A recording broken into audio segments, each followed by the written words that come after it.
ایک لفظ آتا ہے، کسی کو پتا ہے وہ کیا ہے؟ وہ تھوڑا سا بڑا کر کے لکھا ہوتا ہے، کیا ہے؟ قرآن کے درمیان میں والمتی اللہ تفر، اس کا کیا مطلب ہے؟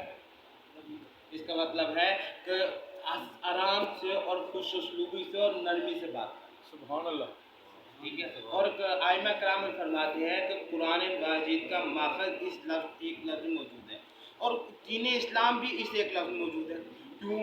حضرت موسیٰ علیہ السلام جب فرعون کے پاس گئے تھے نا، تو اللہ سبحانہ تعالیٰ نے کیا کہا تھا؟ پتہ ہے قرآن پاک کے الفاظ کیا ہے؟ قرآن پاک کے الفاظ ہے کہ نرمی سے بات کرنا شاید تم مان جائے۔ سبحان اللہ۔ حالانکہ دنیا کائنات میں اس سے زیادہ مغرور، تکبر کرنے والا، اللہ سبحانہ تعالیٰ کا شرک کرنے والا کوئی نہیں ہے، مگر اللہ تعالیٰ کیا کہہ رہے ہیں موسیٰ کو؟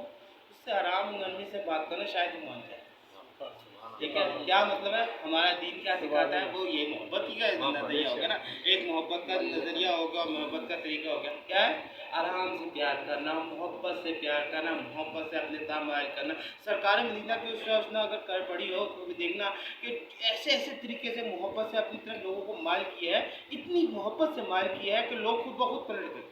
بڑے بے انتہا واقعات ہیں کہ سرکار نے بہت لوگوں کو دین اسلام میں صرف اپنی محبت، اپنے رویے اور اپنے طریقے سے مائل کر کے دین اسلام میں داخل کر دیا، اور اسلام یہی سکھایا ہر مسلمانوں کو کہ محبت کرو، بے انتہا محبت کرو۔ اچھا، یہ تو ہو گیا ایک اصول، ایسے ہی ہے۔ اب دوسرا اصول ہے کیا؟ سرکار وہ کیا ہے کہ جو تمہیں دعا دے، یہ قرآن کا فیصلہ ہے، جو تمہیں دعا دے اس سے بڑھ کر یا اس جیسی ہی دعا اس کو واپس کرو۔ ٹھیک ہے، اس کی سب سے بڑی مثال کیا ہے؟ اس کی سب سے بڑی مثال ہمارے اسلام میں ہے سلام کا طریقہ۔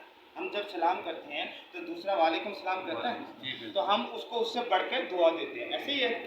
یہ اسلام کا اصول ہے کہ قرآن نے کہا کہ جو تمہیں دعا دے تم نے اس سے بڑھ کر دعا دے دی، ایسے ہی ہے۔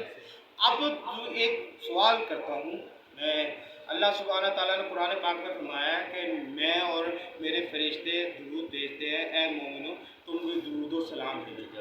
اب مطلب یہ ہو گیا کہ اللہ سبحانہ تعالیٰ نے ہر انسان سرکار کی امتی کے لیے کمپلسری کر دیا کہ اس نے درود شریف پڑھنا ہے، ایسے ہی ہے نا، کمپلسری۔ اب آپ کوئی بھی عبادت اٹھا کر آپ نماز بھی پڑھ رہے ہو تو اس میں بھی ایک آدھی دفعہ درود شریف پڑھو گے، یعنی زندگی میں آپ نے درود شریف پڑھنا ہی پڑھنا ہے۔ اب میں ایک اور بات، اس کا ایک نظریہ پیش کرتا ہوں کہ ہمارے پاس گارنٹی کارڈ کیا ہے، ہم نے جنت میں جانا ہے۔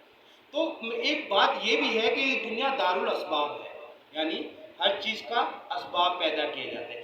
اللہ سبحانہ تعالیٰ نے اس امت کی بخشش کا وسیلہ بنانے کے لیے درود شریف بنایا اور اس کو اوپر پابندی کرے۔ میں ایک بات سن رہا تھا آج کہ اپنی تعریف سننا اسلام میں اچھا نہیں سمجھا جاتا، ایسی ہے نا، ایسی ہے نا کہ آپ اپنی تعریف خود سے سنیں تو یہ آپ کے لیے مضر صحت ہے کہ آپ اپنی تعریف خود کریں یا اپنے سامنے بیٹھ کے کہیں کہ میری تعریف کرو، ایسی ہے۔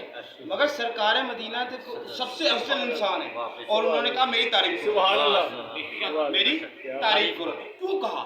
وہ اس لیے کہا، یہ امت کے لیے کمپلسری کیوں کر دیا؟ وہ اس لیے کہ درود شریف کا کبھی مطلب نکال کے دینا، یہ دعا ہے، ایسی ہے نا، دعا ہے۔ اب میں نے اصول کیا بیان کیا کہ آپ کسی کو دعا دو گے آپ اس کے پڑھ کے دعا دے گا، ایسی ہے۔ تو آپ درود شریف پڑھتے ہو تو درود شریف کس کے لیے پڑھتے ہو؟ سرکار کی، آپ سرکار کے لیے دعا کر رہے ہو تو یہ کمپلسری ہو گیا کہ سرکار واپس دعا دیں گے۔ سبحان اللہ۔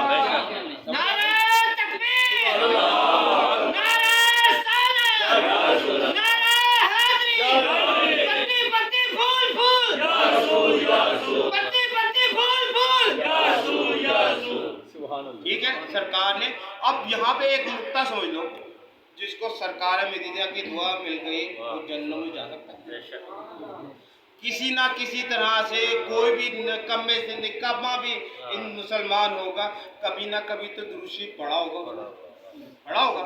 جب پڑھا ہوگا تو سرکار کی دعا بھی ملی ہوگی، ایسے ہی ہے۔ جب دعا مل گئی سرکار کی تو جہنم میں جائے گا کون؟ نہیں، کوئی بھی نہیں جائے گا۔ اس امتی، میرا تو یقین ہے کہ سرکار کی امت میں تو جہنم کا شکل کوئی نہیں دیکھے گا۔